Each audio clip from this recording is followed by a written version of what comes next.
तो hello guys, हम भारतीय न्याय संहिता 2023 पढ़ेंगे। तो सबसे पहले हम मेन अपने टॉपिक पे ही आते हैं। तो आईपीसी पहले जो बीएनएस है 2023, उससे पहले हाँ आईपीसी हुआ करती थी हमारी। तो ये 1 जुलाई 2024 से प्रभाव में आया था और इसमें यदि हम आईपीसी में देखेंगे तो पहले 511 धाराएं थी जो 358 धाराओं से रिप्लेस हो गई। ठीक है, तो ये बेसिकली हिस्ट्री है। तो मेन अपन स्टार्ट करते हैं कि आईपीसी और बीएनएस में डिफरेंस क्या है। तो सबसे पहले हम यही देखेंगे, जो आईपीसी आया था वो 1860 ब्रिटिश काल के टाइम पे आया था और इसमें टोटल 511 धाराएं थी और अध्याय भी हम देखेंगे तो 23 प्लस थे। वहीं भाषा हम इसकी देखेंगे तो बहुत पुरानी थी, जटिल थी, औपनिवेशिक टाइम की थी और इसका जो मेन केंद्र बिंदु होता वो था अपराधी केंद्रित। वहीं पे हम भारतीय न्याय संहिता में देखेंगे तो 2023 के बाद ही आया था और जहाँ धाराएं 511 थी तो इसने काफ़ी हद तक इसको 358 या उससे कम कर दिया। फिर हम देखेंगे तो चैप्टर इसमें 20 हैं और इसको काफ़ी ज़्यादा सरल, आधुनिक, जेंडर न्यूट्रल, ठीक है, और इसका जो मेन फोकस जो पहले अपराधी केंद्रित हुआ करता था उससे करके इसने और ज़्यादा इसको पीड़ित केंद्रित प्लस भारतीय लोकाचार जैसा बना दिया। और पहले जो ये थे कि जो नए दंड होते थे वो सीमित होते थे और अब जो है इनके अनुसार कम्युनिटी सर्विस की भी शुरुआत की गई है बीएनएस में। तो इस तरीके से हम मुख्य विशेषताओं में देख सकते हैं कि कुल धाराएं 358 है, इसको सुव्यवस्थित और आधुनिक बनाया हुआ है। जेंडर न्यूट्रलिटी भी है, जैसे कि जहां उचित हो वहां इन्होंने पुरुष, महिला इन सबके स्थान पर अब व्यक्ति शब्द का यूज किया है। वहीं हम ये देखेंगे कि पीड़ित के अधिकार का भी इसने पूरी तरीके से ध्यान रखा है, जैसे पीड़ित की परिभाषा, जांच, सुनवाई, उनके अधिकारों को भी इसने शामिल किया है। वहीं हम ये देखेंगे जैसे प्रौद्योगिकी का भी एकीकरण कर दिया है, तो देखेंगे जैसे इलेक्ट्रॉनिक साक्ष्य वाली चीज हो गई या ऑडियो वीडियो माध्यम हो गया, ईएफआईआर हो गया, इन सब का भी यूज किया गया है। फिर हम देखेंगे कि कौन कौन से नए ऑफेंसेस इसमें शामिल हैं, तो जैसे मॉब लिंचिंग, भीड़ द्वारा हत्या, संगठित अपराध, आतंकवाद, ठीक है, तो जो आतंकवाद से रिलेटेड ऊपा जो है ना, फिर जो भी स्नैचिंग होती है या जो भी साइबर अपराध हैं उनको भी आईटी अधिनियम के अनुरूप बना दिया है। और जो सेडिक्शन वाला है तो राजद्रोह को भी इसने रिप्लेस कर दिया है, जो धारा 152 है उसके द्वारा इसने रिप्लेस कर दिया है, जिसको हमने भारत की संप्रभुता, एकता, अखंडता के अगेंस्ट अपराध द्वारा रिप्लेस कर दिया है। फिर इन्होंने क्या क्या चीज़ें डिक्रिमिनलाइज की है, तो वही है आईपीसी की धारा 124A, इसको समाप्त कर दिया है। उसकी जगह बीएनएस की धारा 152 नहीं लाई है, जहाँ पे हमको पता है कि संप्रभुता, एकता, अखंडता वाले कार्य आ जाएंगे। जो एडल्ट्री होती है धारा 497 है उसको पूरी तरीके से हटा दिया है। फिर जो आईपीसी की धारा 377 है उसको भी आंशिक रूप से हटा दिया गया है। तो कई पुराने औपनिवेशिक जो प्रावधान है उनको भी निरस्त कर दिया गया है। फिर हम इसमें देखते हैं पनिशमेंट, तो पनिशमेंट में वही है कि उनकी गंभीरता के आधार पर इसने क्या कर दिया, उनका क्लासिफिकेशन कर दिया है। वही इस बार हम देखेंगे तो मेनली जो आईपीसी में तो क्या होता था, जैसे अपराध को रोकना होता था, बट इसमें और ज़्यादा यही है कि अपराध को रोकने और अपराधी के सुधार पर ज़्यादा फोकस किया है। वहीं जैसे महिला और जो बाल अधिकार है उसके लिए थोड़ा कठोर प्रावधान इन्होंने बताए हैं, जैसे नाबालिग से यदि सामूहिक बलात्कार में यदि शामिल है तो नाबालिग को आजीवन से मृत्युदंड तक दिया जा सकता है। कम्युनिटी सेवा वाला एक है कि आप छोटे अपराधों के लिए कम्युनिटी सेवा ये आप कर दोगे तो आप मुक्त हो जाओगे। अब हम संक्षिप्त में अब हम अच्छे से पढ़ेंगे जो हमारा सिलेबस है। तो धारा 1 हम सबसे पहले पढ़ेंगे। तो इस अधिनियम का जैसे कि नाम है भारतीय न्याय संहिता 2023 है ही। फिर अंग्रेजी में आईपीसी, इंडियन पिनल कोड से इसको रिप्लेस किया हुआ है। फिर हम यही देखेंगे कि प्रारंभ तो केंद्र सरकार ने, हमने स्टार्टिंग में देखा था कि इसकी अलग अलग, जैसे कब ये पेश हुआ, कब इसने राष्ट्रपति ने हस्ताक्षर किए और कब ये जैसे 1 जुलाई 2024 को ये पूरे भारत पे लागू हो गया था। फिर इसका क्षेत्रीय विस्तार हम देखेंगे तो हर व्यक्ति इस संहिता के उपबंधों के प्रतिकूल हर कार्य या लोप के लिए जिसका वो भारत के भीतर दोषी होगा, इस संहिता के अंतर्गत वो दंडनीय होगा। ठीक है, तो पहला वाला वही, जैसे एक धारा 1(3) में वही है कि जो भारत के भीतर है वो वाले अपराध आएंगे, है ना, और जबकि धारा 1(4) में वो आएंगे जो भारत के बाहर किए गए हैं। और जबकि फिर हम धारा 1(5) करेंगे वो हम अलग पढ़ेंगे कि जैसे भारत के किसी नागरिक द्वारा बाहर या किया जा रहा है वो। तो बेसिकली हम देखेंगे 1(4) में हम देखेंगे कि कोई भी व्यक्ति जिस पर भारत के बाहर कोई भी अपराध किया जा रहा है, मतलब भारतीय कानून के तहत उसमें अपना मुकदमा चला सकते हैं। तो इस संहिता के प्रावधानों को इस तरीके से व्यवहारित किया हुआ है कि ऐसा व्यक्ति पर उसी तरीके से मुकदमा चलाया जाएगा या उसको उसी तरीके से दंड किया जाएगा कि जैसे ये उसने जो ऑफेंस है भारत के भीतर ही किया है। ठीक है। और कोई व्यक्ति भारत में मुकदमे के लिए यदि उत्तरदायी है ना, तो भारतीय न्यायालय जो है विदेशों में किए गए अपराध के लिए भी सामान्य भारतीय आपराधिक प्रक्रिया का पालन करेंगे। तो यदि फॉरेन में भी हो रहा है तो भी वो सामान्य भारतीय आपराधिक प्रक्रिया का ही पालन करेंगे, ये बता रहा है।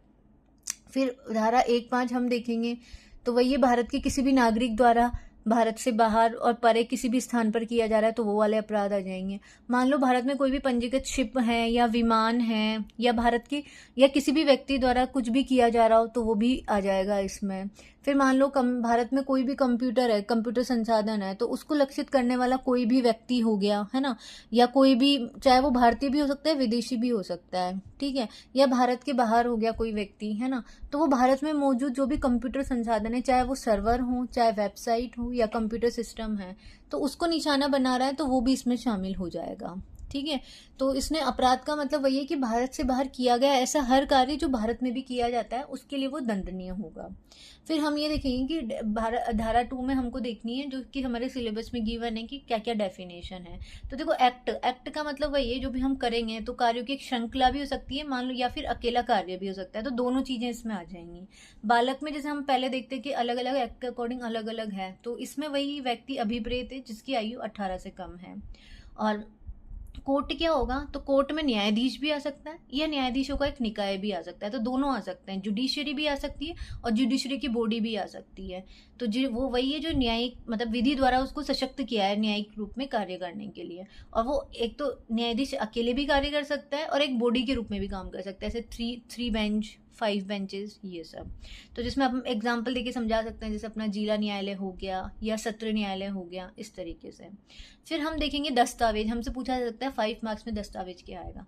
तो दस्तावेज में क्या होगा, कोई भी जैसे अक्षर हो गए, अंक हो गए, चिन्ह हो गए, किसी भी माध्यम से अपन क्या कर रहे हैं, किसी भी पदार्थ पर लिख रहे हैं, लाइक जैसे हमारा कोई कपड़ा हो सकता है, कोई कागज हो सकता है, कोई डिजिटल फाइल हो सकती है। तो पहली तो ये है। और क्या क्या आ सकता है, तो इलेक्ट्रॉनिक और डिजिटल वाला है वो भी इसमें आ जाएगा। ठीक है। और किसी वस्तु का यार मान लो एविडेंस साक्ष्य के रूप में यूज किया जा रहा है तो वो दस्तावेज भी आ जाएगा। ठीक है। और जो कोई व्यापारिक उपयोग, मतलब मान लो हम कुछ भी चीज का एज ए चेक या बिल के पीछे जैसे हस्ताक्षर करने के लिए यूज कर रहे हैं, जैसे व्यापारिक यूज कर रहे हैं किसी भी दस्तावेज का, तो वो भी इसमें आ जाएगा। बाकी जैसे कागज पे कोई लिखा गया संविदा या अनुबंध, तो वो भी दस्तावेज माना जाएगा। जैसे बैंक पर लिखा गया चेक है तो वो भी एक दस्तावेज माना जाएगा।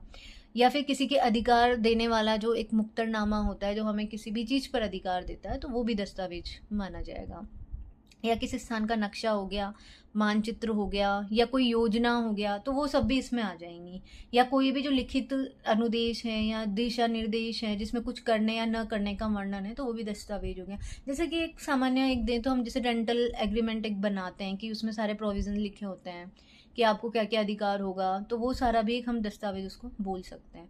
तो बेसिकली दस्तावेज क्या है, धारा 2 सब सेक्शन 8 आएगी, उसमें क्या क्या चीज़ें आ जाएंगी, कोई लेटर, फिगर, मार्क, ये सब आ जाएगा। इलेक्ट्रॉनिक डिजिटल रिकॉर्ड्स आ जाएंगे हमारे। ठीक है। एविडेंस के रूप में जिसका यूज़ करेंगे वो आ जाएंगे। ठीक है। मर्चेंटाइल यूजेस के लिए जो भी हम साइन कर रहे हैं किसी भी चेक या बिल के पीछे जो भी इंडोर्समेंट्स हैं वो भी एक दस्तावेज के रूप में हो जाएंगे। तो इंडोर्समेंट के रूप में हम देखेंगे कि क्या क्या और हो सकते हैं, जैसे मान लो हमने कोई संविदा या अनुबंध किया है या बैंक के द्वारा कोई ऐसे आपको चेक दिया गया है ना, किसी भी चीज़ में जैसे अधिकार दिया जा रहा है, जैसे रेंट किसी को उसको 11 महीने का दिया जा रहा है कि चाहे ये आपका प्रॉपर्टी है 11 महीनों तक, तो वो एक मुक्तरनामा भी एक दस्तावेज हो सकता है। किसी का किसी भी स्थान का से नक्शा है, कोई मानचित्र है, वो सारा इसमें आ जाएगा। या कोई भी लिखित अनुदेश या दिशा निर्देश हो सकते हैं जिसमें कुछ करने या न करने का वर्णन हो, वो भी इसमें आ जाएगा। फिर हम धारा 2 का सबसेक्शन 10 देखते हैं, लिंग या इससे व्युत्पन्न। तो लिंग में क्या है, अब हमने देखा था इसकी एक विशेषता देखी थी कि इसको जेंडर न्यूट्रल किया है। मतलब अब मतलब पुरुष या स्त्री वाला वर्ड नहीं है, अब सारा सब कुछ है। तो पुरुष, स्त्री, ट्रांसजेंडर, तो सारे ही चीज़ों का इसमें समावेशन किया गया है। फिर इसमें यह भी बताया कि ट्रांसजेंडर कौन होगा, तो ट्रांसजेंडर व्यक्ति अधिनियम आया था हमारा 2019, ठीक है, 2019 वाला। तो उसकी जो धारा 2 का जो खंड क है उसमें बताया हुआ है कि ट्रांसजेंडर कौन है, तो उसका इसमें समावेशन किया गया है। तो उसमें डेफिनेशन दिया भी हुआ था कि जिसका भी लिंग जन्म के समय जो लिंग है उससे मेल नहीं खाता है तो वो सारे आ जाएंगे, चाहे वो ट्रांस पुरुष हो, चाहे ट्रांस महिलाएं हों, या इंटरसेक्स वेरिएंट्स वाले हों, या जेंडर क्वीर वाले व्यक्ति हों, तो वो सारे आ जाएंगे। जो हमें पता भी है कि वे व्यक्ति जिनकी सामाजिक सांस्कृतिक पहचान जैसे किन्नर, हिजड़ा, अरावनी, जोगता, इन सबके रूप में होता है, तो वो व्यक्ति भी इसमें शामिल होते हैं। और जिन्होंने अपना सेक्स को चेंज करवाया, लिंग पुनर्मूल्यांकन सर्जरी करवाई है या किसी प्रकार की कोई हार्मोन थेरेपी कराई है या नहीं, तो वो वाले व्यक्ति भी इसमें आते हैं। तो हमें ये पता ही है कि जो आपराधिक कानून की जो लिंग परिभाषा है उसमें ट्रांसजेंडर व्यक्तियों को स्पष्ट रूप से मान्यता दी गई है, और जितने भी अभी अपराध हैं तो उसके लिए एक जेंडर न्यूट्रल जो सर्वनाम है उसका यूज़ किया गया है। तो ये हमने देखा कि लिंग जेंडर की डेफिनेशन धारा 2 सब पार्ट 10 में। अब नेक्स्ट हम देखेंगे कि गुड फेथ क्या है, तो वो हमारा बताया धारा 2 का सब पार्ट 11 में। गुड फेथ वही है कि जो बेसिकली आपने ये यही बता रहा है कि कोई भी बात सद्भावनापूर्ण की गई है या मानी गई नहीं कही जाती, जो उचित सत्कर्ता और ध्यान के बिना गई या मानी गई है, मतलब जिसमें आपने ध्यान नहीं रखा या सत्कर्ता नहीं वो है, तो वो वाली गुड फेथ में इसको नहीं मानेंगे। फिर इन्होंने एक नेगेटिव डेफिनेशन भी बताया है कि ये नहीं बताता कि सद्भाव क्या है, बल्कि ये बताता है कि क्या सद्भाव नहीं है। तो हमें ये बता रहा है कि क्या चीज़ गुड फेथ नहीं है, इस पे ज़्यादा फोकस कर रहा है। तो हम यही है कि ये परिभाषा बहुत ज़्यादा इंपॉर्टेंट है। तो कहीं ना कहीं जो जैसे धारा 24 में तथ्य की भूल, इन सब से भी सुरक्षा प्रोवाइड कराता है, दंड को कम करता है। यदि गुड फेथ में कोई भी चीज़ की गई है तो वो दंड को भी कम करेगा। तो फिर यही है, जैसे एक डॉक्टर है वो बिना उचित डायग्नोसिस के ऑपरेशन कर देता है, मतलब उसने देखा भी नहीं क्या है, तो ये गुड फेथ में माना जाएगा क्या? नहीं। ऑब्वियसली बात है, इसने विजिलेंस, उसने प्रॉपर वो नहीं की क्या है क्या नहीं है उसको। फिर एक व्यक्ति बिना पढ़े ही दस्तावेज पे साइन कर देता है, तो नहीं भाई, उसको ध्यान नहीं है, उसने सावधानी नहीं बरती है। फिर क्या एक लोक सेवक जो है उचित वेरिफिकेशन के बाद कार्यवाही करेगा, तो हाँ, इसको हम गुड फेथ बोलेंगे क्योंकि उसने अच्छी सतर्कता बरती है। फिर एक खरीदार है वो प्रॉपर विक्रेता से पूछताछ कर रहा है, मतलब एक खरीदार उचित पूछताछ के बाद विक्रेता के कथन पर विश्वास कर लेता है जो बेच रहा है कि ये ऐसा है, ये आपका काफ़ी अच्छा रहेगा, वायबल है, तो हाँ, फिर वो गुड फेथ में है क्योंकि आपने अच्छा खासी सतर्कता और ध्यान रखा है उसमें। फिर नेक्स्ट हम देखते हैं धारा 2 सब पार्ट 12 सरकार। तो सरकार, केंद्र सरकार, राज्य सरकार दोनों इसमें आ जाएंगी। फिर हम देखते हैं धारा 2 का सब पार्ट 16 न्यायाधीश। तो अगेन न्यायाधीश में व्यक्ति भी आ जाएंगे और उनकी एक बॉडी भी आ जाएंगी, ठीक है। तो जज में वही है कि न्यायाधीश ऐसा व्यक्ति है जो आधिकारिक रूप से वही है न्यायाधीश के रूप में डिजिग्नेट होता है, ठीक है। अब इसमें कौन कौन आएंगे, तो खुद अकेला वो भी हो सकता है व्यक्ति, या एक बॉडी ऑफ पर्सन भी हो सकता है। तो वही व्यक्ति जो कानून द्वारा विधिक कार्यवाही में क्या देगा, डिफिनेटिव जजमेंट देगा, मतलब जो अंतिम निर्णय आपको देगा, है ना। ऐसा डिसीजन जो या तो मान लो फाइनल है या फाइनल नहीं है, उसमें आप क्या कर सकते हो, अपील, मान लो अपील नहीं की जा रही, वही फाइनल है, एक तो ये हो सकता है। और एक है कि किसी उच्च जो प्राधिकार है आप उसको क्या कर सकते हो, भेज सकते हो, ठीक है, जब तक वो अंतिम नहीं हो रहा, मतलब उसमें अपील कर सकते हो। फिर ये दूसरा हम देखेंगे कि बॉडी ऑफ पर्सन के द्वारा, मतलब व्यक्तियों के निकायों का वो एक सदस्य है, मतलब किसी पीठ का, किसी बेंच का।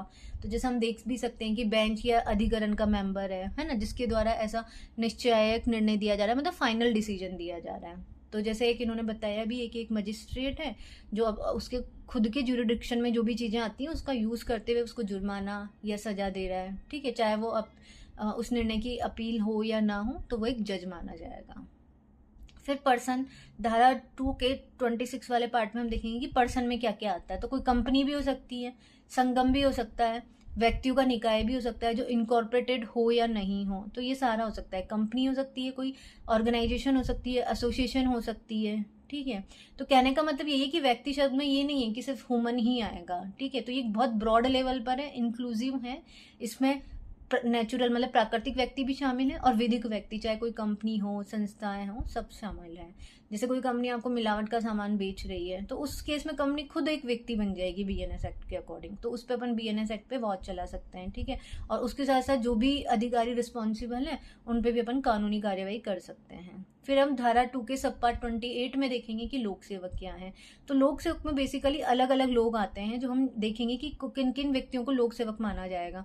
मान लो कोई सेना, नौसेना या वायु सेना का जो भी आयुक्त अधिकारी है, कमिश्नर, वो इसमें आ जाएगा। जज आ जाएगा, जज वही मजिस्ट्रेट वाला भी आ सकता है या एक वो जिसको निर्णय देने के लिए सशक्त किया गया है। फिर न्यायालय का जो प्रत्येक अधिकारी है, चाहे लिक्विडेटर हो, रिसीवर हो, कमिश्नर हो, मतलब जो भी होते हैं, जैसे जो एविडेंस कलेक्ट करते हैं, जो छोटे मोटे उनके काम करते हैं, कमिश्नर हो गए, रिसीवर हो गए, है ना, तो वो सारे भी इसमें आ जाएंगे लोक सेवक में।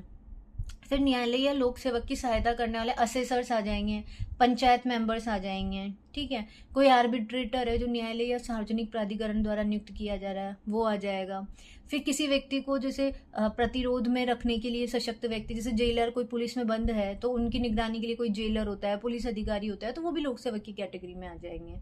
और फिर मान लो सार्वजनिक स्वास्थ्य या सुरक्षा की रक्षा करनी है, तो वो जिसके लिए उस व्यक्ति या को मतलब बेसिकली वो अधिकारी जिनका कर्तव्य वही है कि अपराध को रोकना है या अपराधियों को न्याय के कटघरे में लाना है ना, जिनसे लोक स्वास्थ्य या लोक सुरक्षा हो, तो वो वाले व्यक्ति भी लोक सेवक की श्रेणी में आ जाएंगे।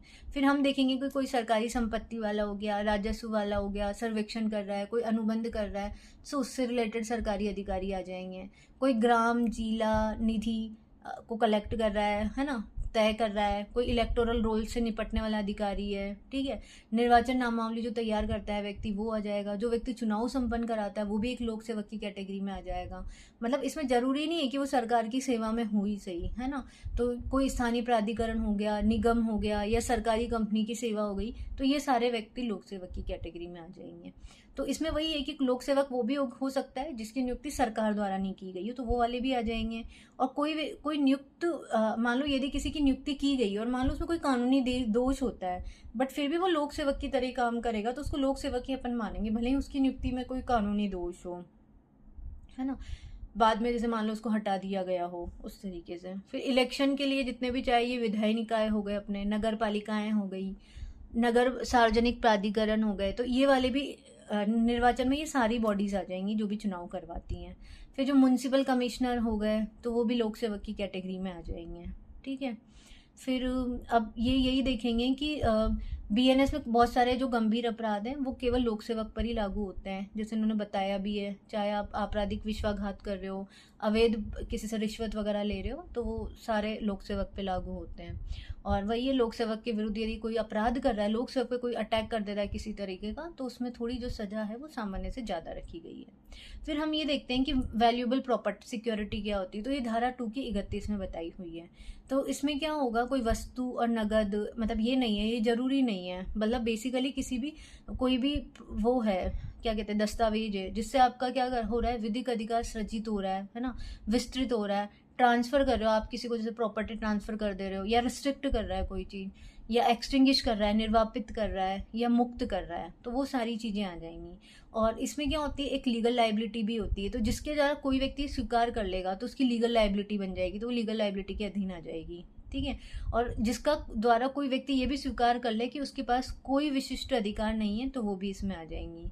तो वही है कि कोई भी दस्तावेज जिसका अधिकारों और दायित्व पर कानूनी प्रभाव होगा, तो वो बेसिकली हम उसको एक मूल्यवान या वैल्यूएबल सिक्योरिटी बोल देंगे, ठीक है। तो उसमें सारे आ जाएंगे जो आपका विधिक अधिकार को सृजित कर रहा है, विस्तृत कर रहा है, अंतरित कर रहा है, निर्बंधित कर रहा है, निर्वापित कर रहा है, या मुक्त कर रहा है। चाहे आपका विधिक दायित्व के अधीन हो भी सकता है, या वो भी हो सकता है जिनका विधिक अधिकार नहीं है। जैसे इसमें एक इलस्ट्रेशन बताया, कोई एग्जांपल देके बताया, जैसे बिल ऑफ एक्सचेंज है, तो उसमें एक नाम लिखा रहता है, ठीक है, कि इस बिल के अधिकार के अगेंस्ट में जो भी चीज़ ट्रांसफ़र की जा रही है, तो वो वही है, वो उसका वेद धारक बन जाएगा। और जो वो आपका एंडोर्समेंट है, या जो दस्तावेज है, या जो भी पृष्ठांकन है, वो एक वैल्यूएबल सिक्योरिटी हो जाएगी। जैसे अपन बैंक को कुछ भुगतान कर रहे हैं, तो वो एक आपका वैल्यूएबल सिक्योरिटी बन जाएगी। आप जैसे भुगतान कब करोगे, है ना, जैसे रेंट का आपने वादा किया है कि इस मंथ को इस डेट पे है, तो वो आपकी वैल्यूएबल सिक्योरिटी बन जाएगी। या ऋण या संपत्ति का आप ट्रांसफ़र कर रहे हो, तो वो दस्तावेज हो सकता है।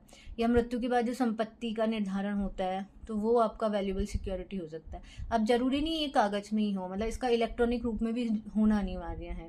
और फिर वही है कि जो भी दस्तावेज होता है, मान लो उसकी लीगल राइट और लाइबिलिटी का क्रिएट करेगा, ट्रांसफर करेगा, या उस पर भी प्रभाव पड़ना चाहिए। फिर इसने ये बताया, ऐसा नहीं है वैल्यूएबल सिक्योरिटी कोई आभूषण, नगद राशि, ये नहीं है, बल्कि वे केवल संपत्ति होती हैं, ठीक है। फिर इसमें कई तरीके के अपराध है, मान लो आप चीटिंग से किसी का कर रहे हो, तो वो धारा 318 में आ जाएगा। कोई क्रिमिनल ब्रीच ऑफ ट्रस्ट कर रहे हो, किसी का आपराधिक विश्वासघात कर ले रहे हो, जैसे रेंट पे रह रहे हो उसका घर हड़प ले रहे हो, ठीक है, या फॉर्जरी कर रहे हो, जालसाजी कर ले रहे हो, तो वो सब 336 और उसके बाद आएगा। तो ये मेनली अपन ने देखेंगे, तो धारा 2 हम डिटेल में देख चुके हैं। Thank you.